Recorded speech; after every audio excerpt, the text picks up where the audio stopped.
Yeah, all set to go. Yeah. Yeah, sorry. Okay. Could you please admit Chris Jones, BBC, if possible, please? Thank you.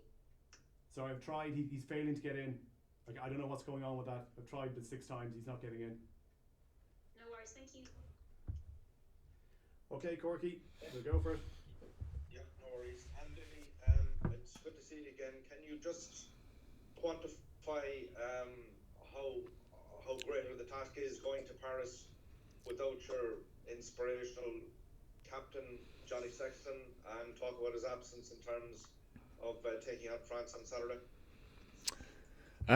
It is what it is, and that's the sport that we love. You know, there's always twists and turns, especially within a Six Nations competition. The competition is a long goal competition, spans over 8 weeks for us, so there's always going to be things that we have to deal with.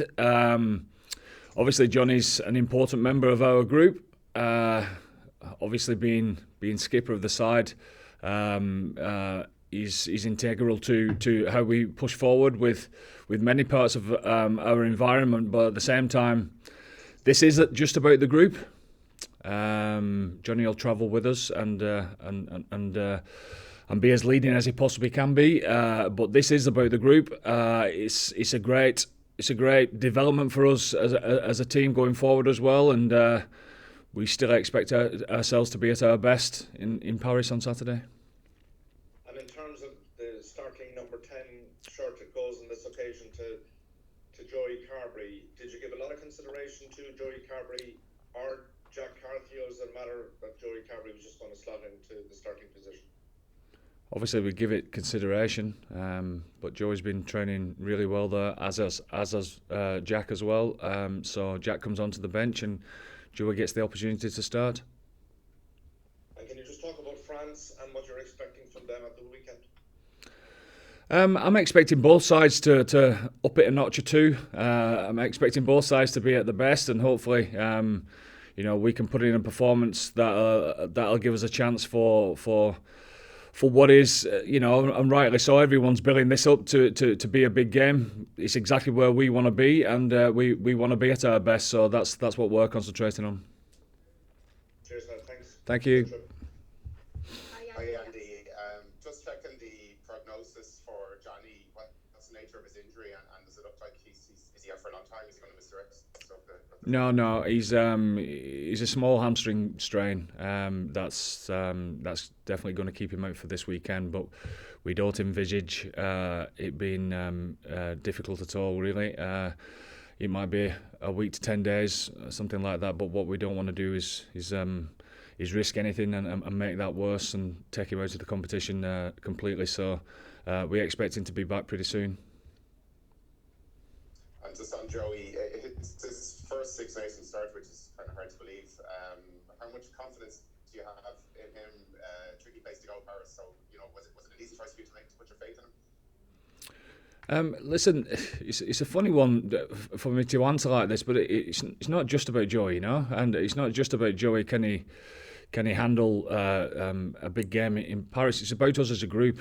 It's about us as a squad, and that's what Johnny does. He makes sure that that the whole group is exactly where it should be, and as I said, Johnny will travel with us and be part of the group, but at the same time, it's not just about the number 10 as far as the direction of the team's concerned. It's about everyone that takes the field. Thanks, Andy. Hi, Andy. Ashling here from Off the Ball. How are you? Great, thanks you. Good. It's a massive opportunity as well for James Ryan to captain the side. Exactly, yeah. These things are great for us. We grow as a group, don't we? That's all part of the journey. James has captained the side a good few times now. He gets to lead his country in another big game, and we get to find out more about ourselves. And obviously, it isn't ideal circumstances. It is sport. It happens. These things happen, and obviously, for you as a coach, you're sort of preparing for these type of situations. But what is the mood like when you hear your captain is out? It can be, I'm sure, quite a blow. Oh, we're gutty for Johnny. It means so much to him to captain his side and to play in games like this. But at the same time, he realises as well, it's an opportunity for us to grow as a group, and that's exciting within itself. Great, and you'll be looking forward now to put in a good performance, and as you said, it sort of gives development for the likes of Joey to sort of put his hand up for certain places. Exactly. We keep on finding out where we're at as a group, because that's what it's always going to be about in rugby. There's always going to be injuries. There's always going to be people that you would expect to be chosen to perform, who's going to get injuries along the way, and we've got to be able to deal with that. And from day one of us coming in for the start of this Six Nations, that's how we've trained anyway. So the lads who are coming in are certainly ready. Great, thanks Andy. Best of luck. Thank you. Hi Andy, it's Bernard here from Virgin Media. How are you? Great, thanks. Andy, not having Johnny on the pitch this weekend, does that force you to, or does that involve you altering your approach, or how you tackle this game in Paris at all this weekend? No, we play the same game. We keep making good decisions for the pitches that are in front of us, that present to us minute by minute, and nothing changes as far as that's concerned.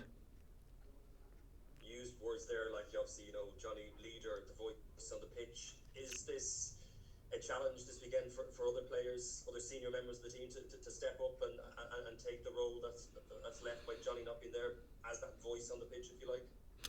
Well, Joey will be a leader within himself anyway, and so would Jack Carty if he enters the field. And we're always trying to grow as a leadership group anyway, as far as sharing the responsibility. And one of the tasks of the leadership group is to make sure that every single one of the of our players becomes a leader in their own right. So we're expecting everyone to step up to the plate. Good stuff. Thanks, Andy. Thank you.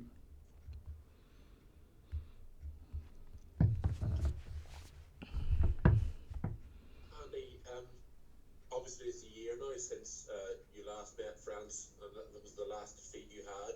Where do you see the most improvements in your team over the course of the last year?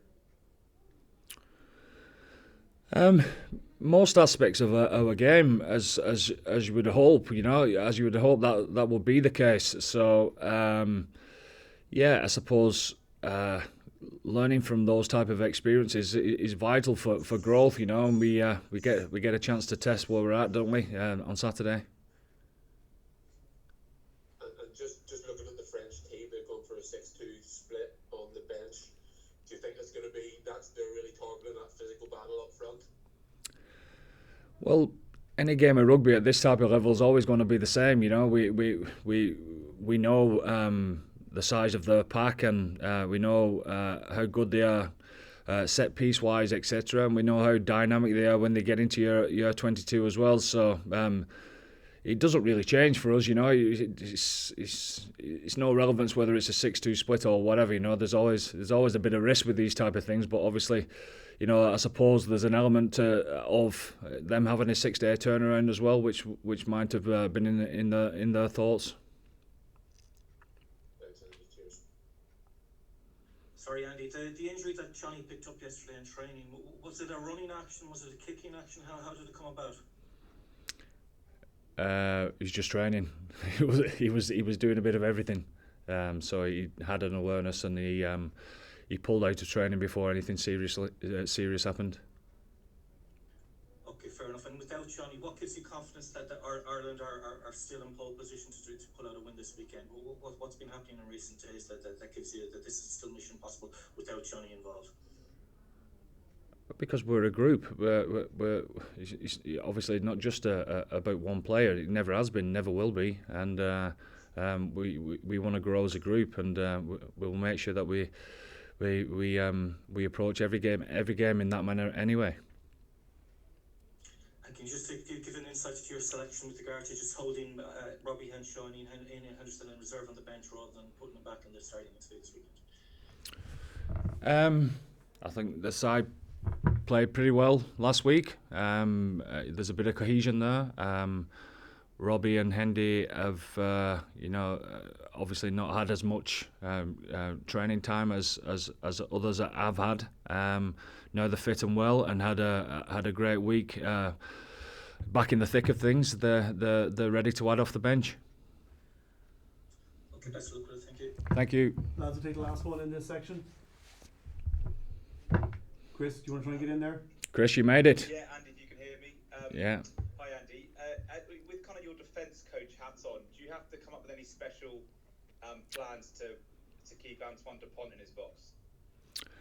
Oh, obviously, there's always an awareness in and around that, but the reason he's such a great player is because of the dents that his forwards tend to make pretty close to the ruck, and there's all sorts of stuff that goes with that. The shape that he brings off 9 and the rucking and stuff that follows that always gives a 9 room and space to be able to play how he wants to play. Obviously, he's a running 9 and a serious threat because of his speed and his strength. So he's something that we're certainly aware of. Like we will be most weeks with good running 9s. Cheers. Thanks. Okay, folks, we're going to switch over now to the Barger written words.